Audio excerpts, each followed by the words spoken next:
حامدا ومصلیا ومسلما اما بعد۔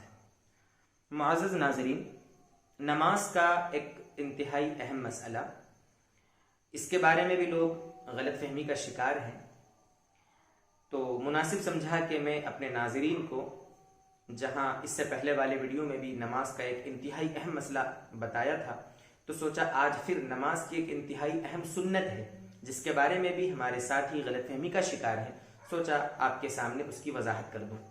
دیکھیے، جب ہم قاعدے میں بیٹھتے ہیں نماز میں، چاہے پہلا قاعدہ ہو یا آخری قاعدہ ہو، جب نماز میں ہم بیٹھتے ہیں تو قاعدے میں تشہد پڑھتے ہیں، التحیات للہ والصلوات والطیبات، السلام علیک ایھا النبی ورحمۃ اللہ وبرکاتہ، السلام علینا وعلی عباد اللہ الصالحین۔ اس کے بعد اس طرح پڑھتے ہیں، اشہد ان لا الہ الا اللہ واشہد ان محمدا عبدہ ورسولہ۔ اس طرح تشہد پڑھتے ہیں۔ تو تشہد پڑھتے وقت جب ہم اشہد ان لا الہ الا اللہ کہیں گے تو اس وقت انگلی کو کس طرح اٹھانا ہے اور اس کے بعد کس طرح رکھنا ہے، یہ ایک مسئلہ ہے انتہائی اہم، اور یہ نماز کی اہم سنت ہے، تو سوچا اس کی وضاحت کر دوں۔ تو اس کو ذہن میں رکھیں کہ السلام علینا وعلی عباد اللہ الصالحین کے بعد اس طرح انگلی اٹھائیں گے ہم۔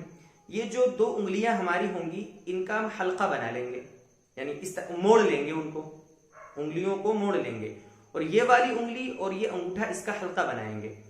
اشہد اللہ، اس طرح یہ جو ہوگا، اشہد اللہ الہ الا اللہ، اللہ الہ پہ اٹھانا ہے، الا اللہ پہ گرا دینا ہے، اور اس کے بعد یہ ہمارا ہاتھ اسی طرح پہلے قاعدے میں، جب تک ہم قاعدے میں بیٹھے رہیں گے تب تک اسی طرح رہے گا، اور آخری قاعدے میں سلام پھیرنے تک ہمارا ہاتھ اسی طرح رہے گا۔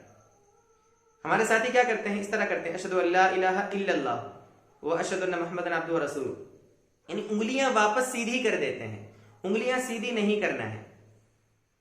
حضرت مفتی اعظم مفتی کفایت اللہ صاحب رحمۃ اللہ علیہ، انہوں نے تعلیم الاسلام میں بھی یہی لکھا ہے۔ حضرت تھانوی رحمۃ اللہ علیہ نے بہشتی زیور میں بھی یہی سمجھایا ہے۔ اسی طریقے سے عمدۃ الفقہ نامی فقہ کی ایک معتبر کتاب ہے اردو میں، اس میں بھی یہی مسئلہ لکھا ہے۔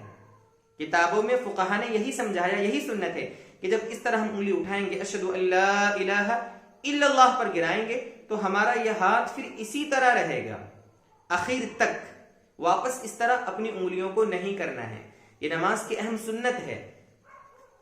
اللہ کرے کہ اللہ تعالیٰ مجھے بھی سمجھا دے، آپ کو بھی سمجھا دے، اور ہم سب کو صحیح سنتوں کی اور آداب کی رعایت کرتے ہوئے نماز پڑھنے والا بنا دے۔